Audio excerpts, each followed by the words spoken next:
আপনাদের সাথে একটা বাস্তব ঘটনা শেয়ার করব, যেটা আসলে বাস্তব শোনা ঘটনা, মানে যেটা আপনি না বললে নয়। আমি একটা বাস্তব ঘটনা বলছি। আসলে টাকা পয়সা এমন একটা মানে টাকা এমন একটা পাওয়ারফুল জিনিস, এটা আপনি পকেটে না নিয়ে যদি বাইরে বেরোন তাহলে বুঝতে পারবেন এটার কতটা মূল্য। খালি পকেটে যখন বের হবেন, বা ইম্পর্টেন্ট হচ্ছে আমার একটা ফ্যামিলির বিষয় আপনাকে বলবো, যে ফ্যামিলি যদি মা বাবা ছেলে সন্তানকে ভালো না বাসে, বা ছেলে সন্তানের দুঃখটা বুঝতে না পারে, আর ছেলে সন্তান কি বুঝাইতে চাইছে, তাহলে কিন্তু খুবই মুশকিল। মানে মা বাবা এমন একটা সন্তানের জন্য এমন একটা জিনিস, যেটা তুলনা হয় না। আপনি হয়তো ভুল বুঝতেছেন আমি এই কথাটা বলার কারণে। আসলে এটা হয়। টাকা অনেক সময়, টাকা কম বেশি হলে ছেলে সন্তান যেন, এক ছেলে যদি সন্তানের টাকা বেশি হয়, আরেক ছেলে সন্তানের টাকা কম হয়, তাহলে হয়তো তারা যার সন্তান টাকা বেশি দেয় তাকে বেশি ভালোবাসে। এটা কিন্তু করা অন্যায়। আপনি জানি না কেন মানুষ অনেক সময় এটা, মন মানুষতা কেন এরকম হয়ে আসতেছে দিন দিন, যে সে যার টাকা আছে তাকে ভালোবাসবে বেশি, যার টাকা নাই তাকে ভালোবাসবেন না, তার সাথে খারাপ আচরণ করবেন। এটা মোটো কাম্য নয়। আমাদের মুসলিমের ভিতরে এটা আসলে মোটো কাম্য হওয়ার কথা। এই ঘটনাগুলো ঘটতেছে অহরহ। আমি কালকে একটা ঘটনা শুনলাম, শোনার পরেই বললাম যে আসলে দুঃখ লাগলো যে এমন একটা ঘটনা মানুষও করতে পারে, তাও ছেলের সাথে। মা বাবা, যাক আল্লাহ তাকে হেদায়েত করুক, তারা বুঝার মতো তৌফিক দান করুক। তাকে বোঝানোর সক্ষমতা আমার নেই, মা তো মাই।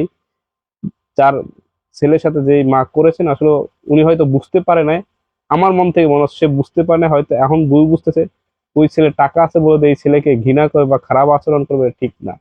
আর আপনি একটা যদি আরেকটা জিনিস আপনাদের কাছে শেয়ার হচ্ছে, আমি নিজে প্রমাণিত আরেকটা আপনার গল্পর মতনই বাস্তব কাহিনীটা বলতেছি। রাগ করে বা কোনো কিছু না বুঝে কথা বলবেন না। মানে আমি নিজে তার প্রমাণ হলাম। রাগ করে কোনো কিছু বলবেন না, না বুঝে।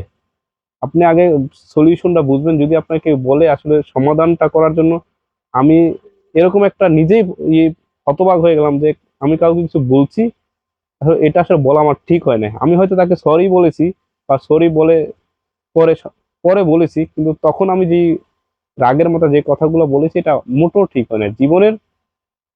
আপনি আপনার সবচেয়ে কাছের মানুষটাকে বোঝার জন্য আগে বুঝেন উনি কি বুঝাইতে চাইছে। তারপর যদি মনে হয় বুঝা, ঠান্ডা মাথায় বুঝতে হবে, বুঝে ওনার কথাগুলো, উনি কাকে কি বলতে চাইতেছে এটা বলার সুযোগ তাকে দিয়ে তারপর বাকিগুলা বলা উচিত। মানে আমি নিজে যেটা প্র্যাকটিক্যাল একটা সমস্যায় পরে নিজে আপনি কথাগুলো আপনাদেরকে বলতেছি। রাগ করবেন না ভাই। রাগ করেন মানে জীবনের দুঃখ টেনে আনবেন, সুখ থেকে দুঃখে চলে যাবেন, জীবন সমস্যা তৈরি হবে। যেটা আমি নিজে ফেস করছি সেটা আপনাদেরকে শেয়ার করলাম। রাগ এমন একটা জিনিস আপনাকে ধ্বংসের পথে নিয়ে যাবে, মানে আপনাকে নিচে নামিয়ে দিবে। ধৈর্য, রাগ, ধৈর্যটা যেরকম ইম্পর্টেন্ট, রাগটা তেমন ইম্পর্টেন্ট। রাগটা আপনার রাখা যাবে না, আপনার কন্ট্রোল করতে হবে। রাগটা কিভাবে কন্ট্রোল করতে হবে সেটা আমি আজকের এই বিষয়টা নিজে প্রমাণ নিলাম, যে আমি একজনকে মানে রাগারাগি করার পর নিজেই হতবাক হয়ে গেলাম। মানে ওইখানে রাগের পর আসার পর, এখান থেকে ওই সাবজেক্ট থেকে আসার পর নিজেই মানে হতবাক, আসলে কি বলে ফেললাম এত রাগের ঠেলায়, এটা আসলে বলা ঠিক না। বুঝে সুন্দরভাবে একটা কথা বলা, মানুষকে সমাধান করা, এটা সবচেয়ে ইম্পর্টেন্ট। রাগ করে যদি আপনি সমাধান করতে পারবেন না, ঠান্ডা মাথায়, কোনো বোবা লোকের শত্রু নাই। আপনি দরকার বোবা হয়ে থাকেন। উনি সে আমার কথাগুলো শুনেছে আমি যেগুলো বলেছি, কিন্তু পরে আমি তাকে ফোন করে সরি বলার পর উনি বললো যে এটা বলা তোমার ঠিক হয়নি। হ্যাঁ, তুমি আগের ঠেলায় বলেছো, আমি তোমায় তখন কিছু বলিনি, কিন্তু এটা তোমার বলা কোনো মতে অন্যায় হয় না। তুমি এসব ভুল করাটা, মানে এরকম ভুল যদি অহরহ করো সমস্যায় পড়বে। মানে জীবনে কোনো কিছু শেখার শেষ নেই। আপনি যদি বুঝতে চান বুঝতে পারেন, না বুঝলে তো কিছু করার নেই। কোনো যে বুঝতে চান না তাকে বুঝাইতে পারবেন না, এরকম। আমি নিজে একটা আপনাকে রিয়েল ঘটনা বললাম, এটাই তো বাস্তব।